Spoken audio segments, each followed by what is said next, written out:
नमस्कार। इस वक्त के बुलेटिन के साथ हाजिर हूं मैं अनुपम। प्रदेश की हर छोटी बड़ी खबरों को लेकर अब आप आसमान से काशी के मंदिरों और घाटों की खूबसूरती को देख पाएंगे।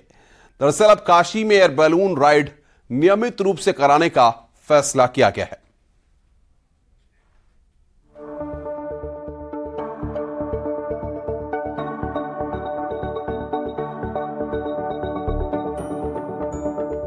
अब आसमान से कीजिए काशी के दर्शन। आसमान से देखिए काशी कॉरिडोर की भव्यता।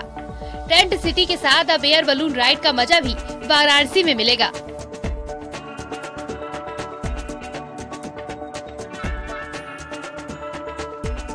गंगा दर्शन को खुले आसमान से कराने की तैयारी वाराणसी प्रशासन ने की है। यानी अब लोग हॉट एयर बलून राइड का आनंद नियमित तौर पर ले सकेंगे। हॉट एयर बलून से पर्यटक आसमान से काशी का दीदार कर सकेंगे। पर्यटन और विकास प्राधिकरण विभाग ने इसको लेकर समझौता किया है। वाराणसी में पर्यटन को बढ़ावा देने के लिए नियमित तौर पर एयर बलून फेस्टिवल का आयोजन होगा। एससीओ के माध्यम से पहला हमने प्रयास किया था। एससीओ में 3 दिवसीय हॉट एयर बैलून की गई थी एज ए रिहर्सल। उसका बहुत अच्छा रिस्पांस भी आया था। आज की डेट में यहाँ एक रेगुलर वे में ये हॉट एयर बैलून कराने का विभाग का प्रयास है। एक हमने टेंडर्स का फ्लोट कराया हुआ है लखनऊ से, और इसमें संस्था चयन होने के पश्चात यहाँ सीजन मीन्स अक्टूबर टू फरवरी या मार्च तक हम इसको रेगुलर वे में करेंगे। पर्यटन विभाग ने एयर बलून राइड का टेंडर भी एक निजी कंपनी को दे दिया है। ये सेवा अक्टूबर से फरवरी तक चलेगी, जो वाराणसी में 2 से 3 स्थानों से उड़ान भरेगी। इन अलग अलग स्थानों से पर्यटक काशी की आभा आसमान से निहार सकेंगे। इसका नामात्र शुल्क भी लगेगा। ये पहला मौका है जब यूपी में हॉट एयर बलून की सुविधा नियमित रूप से बनारस में मिलेगी। आने वाले समय में इसे और आगे बढ़ाया जाएगा। और इसमें संस्था चयन होने के पश्चात यहाँ सीजन मीन्स अक्टूबर टू फरवरी या मार्च तक हम इसको रेगुलर वे में करेंगे, और ये यहाँ आने वाले टूरिस्ट के लिए एक आकर्षण का केंद्र भी रहेगा। हम इसमें एडवेंचर से भी इनको परिचित करा सकेंगे। इसी को ध्यान में रखते हुए हॉट एयर बैलूनिंग का प्रोग्राम किया जा रहा है। उम्मीद करते हैं कि महोत्सव के दौरान भी इसको स्टार्ट कर पाएंगे। प्रयास है हमारा, तब तक ये सारी चीज़ें अगर फाइनलाइज हो गई, अदरवाइज देव दीपावली के जस्ट बाद हॉट एयर बैलूनिंग हो सकती है। और इसका प्रयास है, पहली प्राथमिकता ये है कि देव दीपावली के समय अगर ये हम कर पाएँ तो इसको श्योर करेंगे। वाराणसी में पिछले 2 साल से पर्यटकों के आंकड़ों ने इतिहास रच दिया है। देश और विदेशों से लाखों भक्त काशी आ रहे हैं। मां गंगा, काशी विश्वनाथ के दर्शन के लिए भारी भीड़ देखी जा सकती है। ऐसे में एयर बलून राइड को लेकर लोग बेहद उत्साहित नजर आ रहे हैं। पर्यटकों को बनारस से जोड़े रखने के लिए पर्यटन विभाग वाराणसी में एडवेंचर टूरिज्म को नियमित रूप से शुरू करने जा रहा है। ऐसा माना जा रहा है कि इससे काशी में पर्यटकों की संख्या और बढ़ेगी। वाराणसी से रवि पांडे की रिपोर्ट, न्यूज़ 18।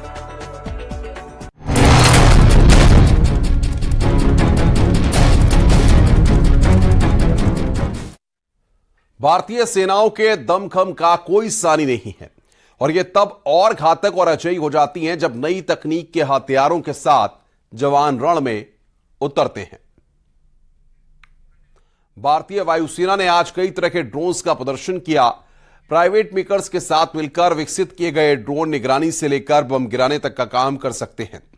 उधर दूसरी तरफ आज इंडियन एयरफोर्स का दोहरी ताकत देने वाला ट्रांसपोर्ट एयरक्राफ्ट C-295 मिल गया है। यह एयरक्राफ्ट न सिर्फ दुश्मन के इलाकों तक पैरा टूपर को लेकर जा सकता है, बल्कि हथियार और रसद भी पहुंचाने में सक्षम है। इसके अलावा छोटे से रनवे से ही फोर्स टेक ऑफ करने की क्षमता रखती है।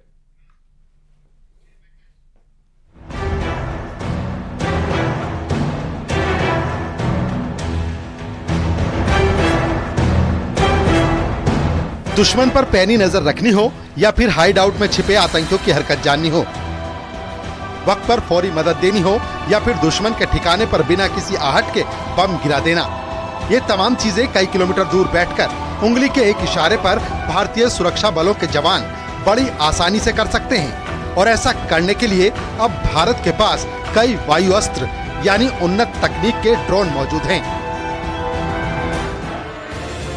आज के दौर में भारत के सुरक्षा प्रहरियों की ताकत कितनी मजबूत है, आप इन 2 तस्वीरों से खुद अंदाजा लगा सकते हैं। हिंडन एयरबेस पर भारत की स्वदेशी ड्रोन शक्ति देखने को मिली।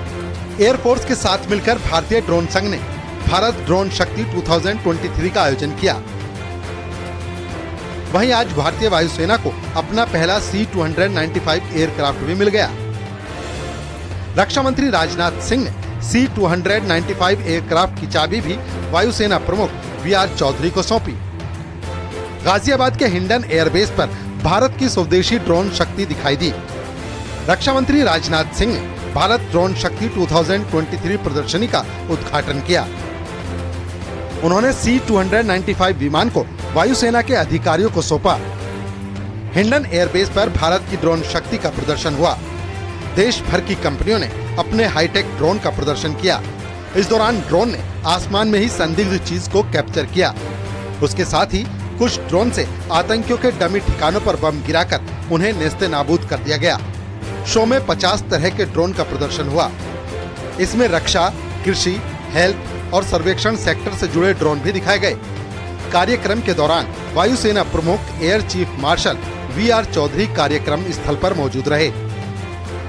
तमाम तरह के ड्रोन यहाँ दिखाए जा रहे हैं। जहाँ से पहले ये दिखाया गया था कि किस तरीके से आग बुझाने के लिए ड्रोन का काम होता है, वहीं दूसरी ओर ये भी दिखाया जा रहा है कि अगर कहीं ऐसी जगह पे कहीं कंस्ट्रक्शन का काम चल रहा है या कोई लोग फंसे हुए हैं जिनके पास तक खाद्य सामग्री पहुंचानी है या कंस्ट्रक्शन के किसी काम में कोई जरूरी सामान पहुंचाना है, तो उसको पहुंचाने के लिए इस तरह के ड्रोन का इस्तेमाल किया जाता है। इतना ही नहीं, कृषि जो होते हैं उन कृषक के लिए भी छिड़काव करने के लिए भी ड्रोन का प्रदर्शन यहाँ किया गया था।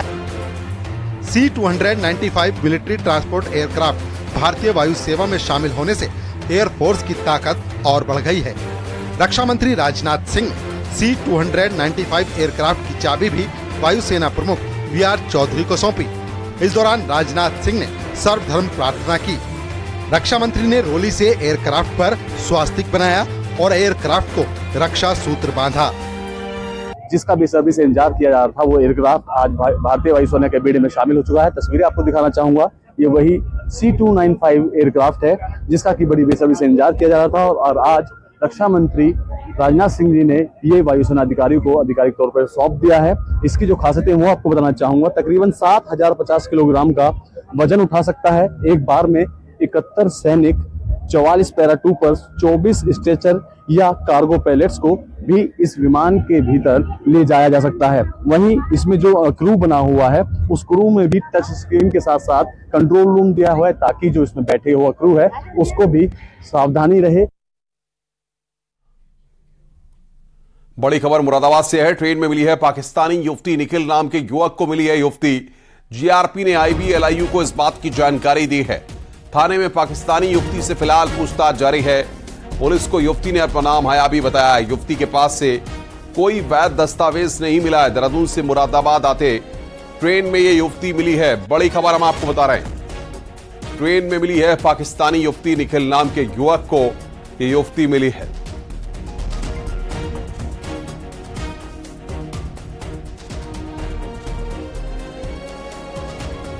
संबंध में अभी कोई डॉक्यूमेंट्स हमें नहीं मिले। लड़की से पूछताछ की? अभी आए हैं ये लोग, इनसे पूछताछ की जाए। कोई जांच एजेंसी के लोग आए अभी तक यहाँ और सूचना दे दी गई है। क्या आपको संदिग्ध लग रहा है कोई मामला? आप लोग खुद समझदार हो। मुझे जो चीज जितना अधिकार है उतना अभी तक जो भी आपने देखा कुछ संदिग्ध इन्होंने आकर के सूचना दी है, इनसे पूछताछ की जा रही है। शाहजहांपुर में बाइक सवार 3 युवकों को किसी अज्ञात वाहन ने टक्कर मार दी। हादसे में तीनों की मौत हो गई है। इस हादसे पर मुख्यमंत्री योगी आदित्यनाथ ने दुख जताया है। घटना थाना कटरा के नेशनल हाईवे 24 की है।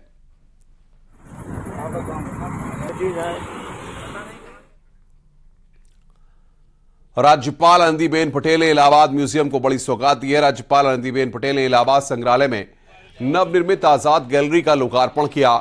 इसके साथ ही उन्होंने सेंगोल यानी राजदंड की प्रतिकृति का लोकार्पण कर म्यूजियम को सौंपा है। सेंगोल आजादी के बाद सत्ता हस्तांतरण का प्रतीक है।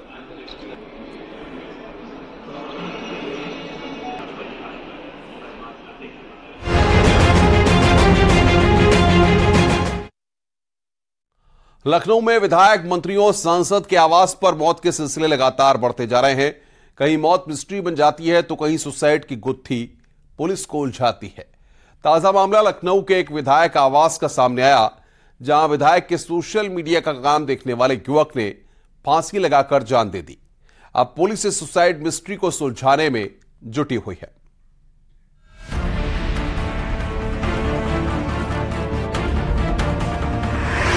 एमएलए के आवास पर सुसाइड मिस्ट्री।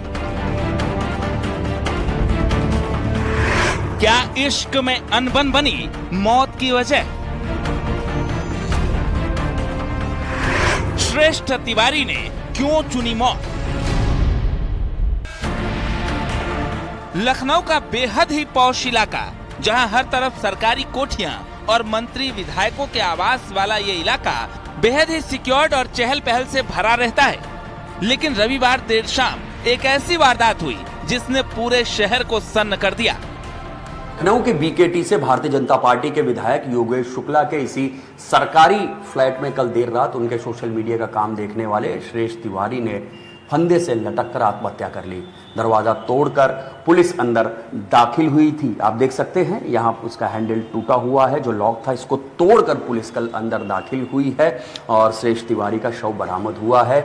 पुलिस के जो सोर्सेज हैं उनके मुताबिक मौके से कोई भी सुसाइड नोट बरामद नहीं हुआ। पुलिस कंट्रोल रूम को किसी ने फोन कर सूचना दी कि उसका जानने वाला श्रेष्ठ सुसाइड करने जा रहा है। उसने श्रेष्ठ का पता विधायक निवास फ्लैट नंबर 804 बताया।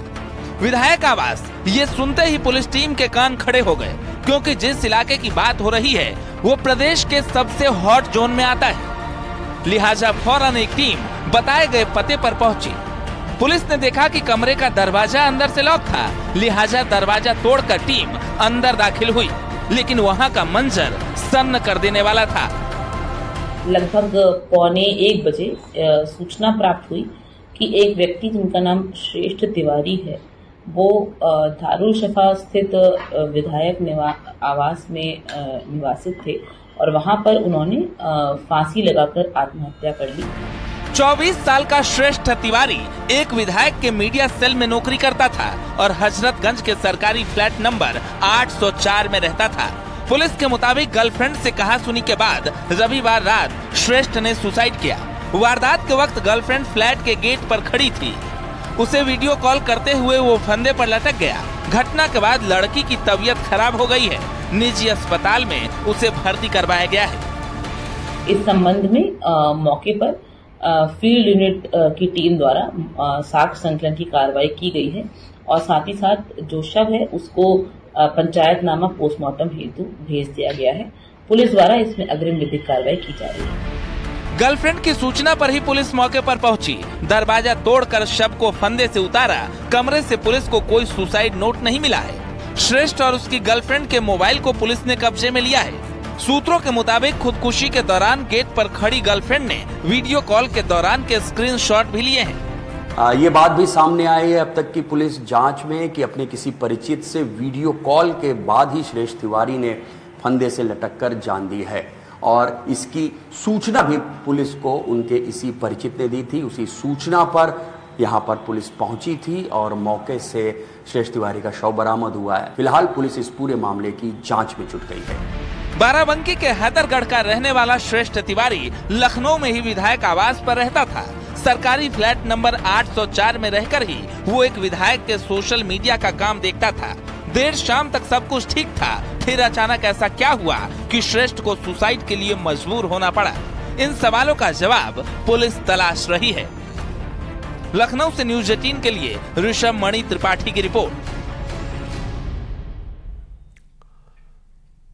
कुशीनगर से एक हैरान करने वाली तस्वीर सामने आई। यहां पर कुछ लोग एक नाबालिग लड़की को जबरन कार में किडनैप करते नजर आ रहे हैं।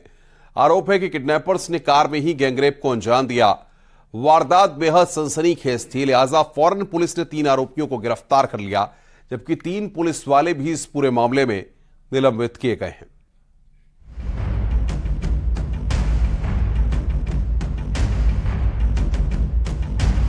ये कौन लोग हैं और ये क्या हो रहा है? भरे बाजार सरेआम आरोप है कि इस लड़की का अपहरण किया गया, वो भी सैकड़ों लोगों के सामने। 1:30 बजे हमारा लगा कि हम दिन फोन करना कहते ना आओ कुछ काम बा। हम गई नहीं जगसाला लगे जबरदस्ती हमारे गर्दन पे चाकू लेके और एगो मड़ई बगल में रहा, ओई में हमके ले चल गए ना, हमारे साथ गलत कार के ना। तस्वीरें कुशीनगर के कप्तानगंज थाना इलाके की है। आरोप है कि दबंगों ने पहले फोन कर लड़की को मिलने बुलाया, फिर कार में खींचकर उसे उठा ले गए और कार में ही नाबालिग लड़की से गैंगरेप को अंजाम दिया गया। नाबालिग लड़की को पहले उसके गांव के युवक ने गांव के बाहर बुलाया और फिर उसके साथ दुष्कर्म किया। इतना ही नहीं, इसके बाद नाबालिग को कार से लेकर वह हाटा गया, जहां उसके 3 अन्य दोस्तों ने भी उसके साथ दुष्कर्म किया। घटना 9 सितंबर की बताई जा रही है। इस घटना का वीडियो सोशल मीडिया पर वायरल हो रहा है, जिसमें कुछ युवक नाबालिग के दुपट्टे को पकड़कर खींचते हुए उसे कार में बैठा रहे हैं। वीडियो सामने आने के बाद पुलिस ने एफआईआर दर्ज कर 3 आरोपियों को गिरफ्तार कर जेल भेजा है। एक युवती के साथ दुष्कर्म के मामले में वादी द्वारा दी गई तहरीर के आधार पर सुसंगत धाराओं में अभियोग पंजीकृत किया गया है तथा नामित तीनों अभियुक्तों को गिरफ्तार किया जा चुका है। प्रकरण में अग्रेतर विधिक कार्रवाई की जा रही है। पीड़िता के मुताबिक 9 सितंबर को दोपहर में उनके गांव के रहने वाले युवक ने उसे मिलने बुलाया था, लेकिन इसी दौरान जब लड़की मिलने पहुंची तो चाकू दिखाकर एक झोपड़ी में खींच ले गए, जहां हैवानियत को अंजाम दिया गया। इसके बाद तीनों ने चलती कार में गैंगरेप को अंजाम दिया। फिर मन भर गया तो आरोपी लड़की को गांव के बाहर फेंक कर फरार हो गए। फिर बाद हमके हाटा लगे ना, हमारे साथ गलत करके के हाटा लगे ना। फिर बाद हाटा जहांगीर सिकंदर और 2 जन और रहना, उनके नाम नहीं जानते हैं हम। तो जहांगीर जबरदस्ती हमार गटई दुपट्टा पकड़ के गाड़ी में बैठा देना और वो लोगन चाकू ले रहना। ओकर बाद राही भर हमारे साथे गलत करके नहीं पारा पारी ओकर वाले एक थाना फन के कह देना। यहाँ घटना की खबर मिलते ही कुशीनगर पुलिस एक्टिव हो गई। फौरन मामला दर्ज कर 3 आरोपियों को गिरफ्तार कर लिया गया, जबकि मामले की जांच की जा रही है। Bureau report, news 18।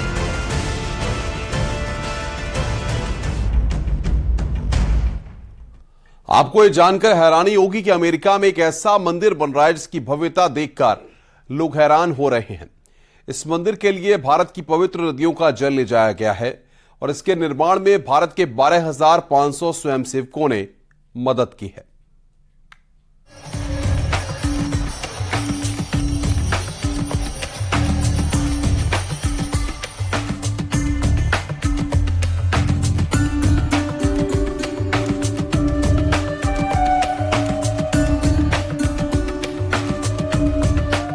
अमेरिका के न्यू जर्सी में हिंदुओं का सबसे बड़ा मंदिर बनकर तैयार हो रहा है। इस स्वामी नारायण अक्षरधाम मंदिर का उद्घाटन 8 अक्टूबर को होने जा रहा है। इसका निर्माण 2015 में शुरू हुआ था और इसके निर्माण में 12,500 से ज्यादा स्वयंसेवकों ने मदद की।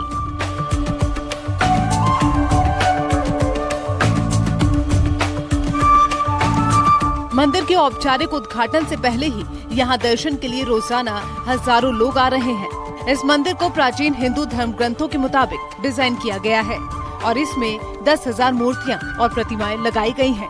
प्राचीन भारतीय संस्कृति के डिजाइन शामिल किए गए हैं। ये मंदिर कंबोडिया में अंकोर वाट के बाद दूसरा सबसे बड़ा मंदिर है।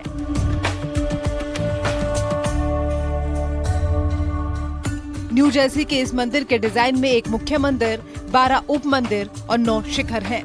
साथ ही 9 पिरामिड शिखर भी शामिल हैं। अक्षरधाम में पारंपरिक पत्थर वास्तुकला का अब तक का सबसे बड़ा अंडाकार गुंबद है।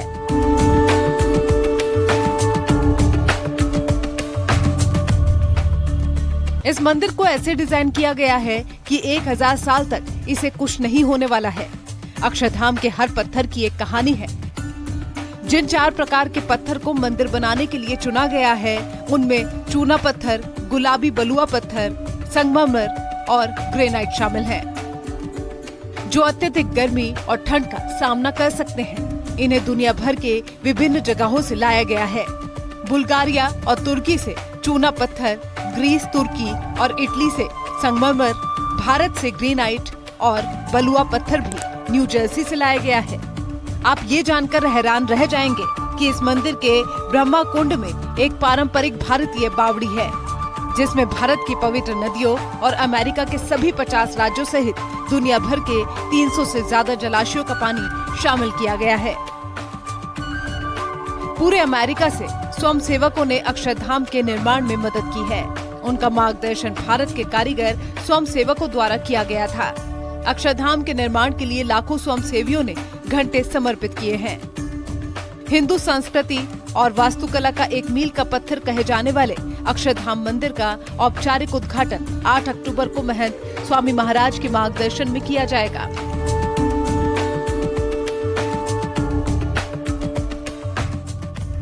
यानी कि 18 अक्टूबर से ये भक्तों के लिए खुला रहेगा। जो भी इस मंदिर को देखने आता है उसकी आंखें फटी की फटी रह जाती हैं।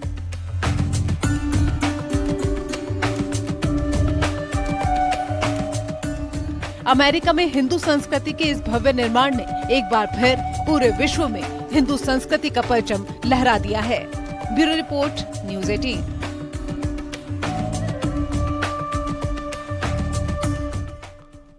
खबर अयोध्या से है। रामनगरी में भारत का पहला टेंपल म्यूजियम बनने जा रहा है।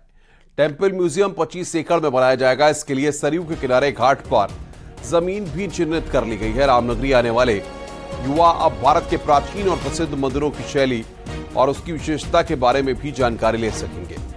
अयोध्या आने वाले पर्यटकों के लिए आकर्षण का केंद्र होगा, क्योंकि यहां युवाओं को देश के विभिन्न शैली में बने प्राचीन मठ मंदिर के बारे में जानकारी मिलेगी। जल्द ही डीपीआर स्वीकृत के लिए भेजी जाएगी।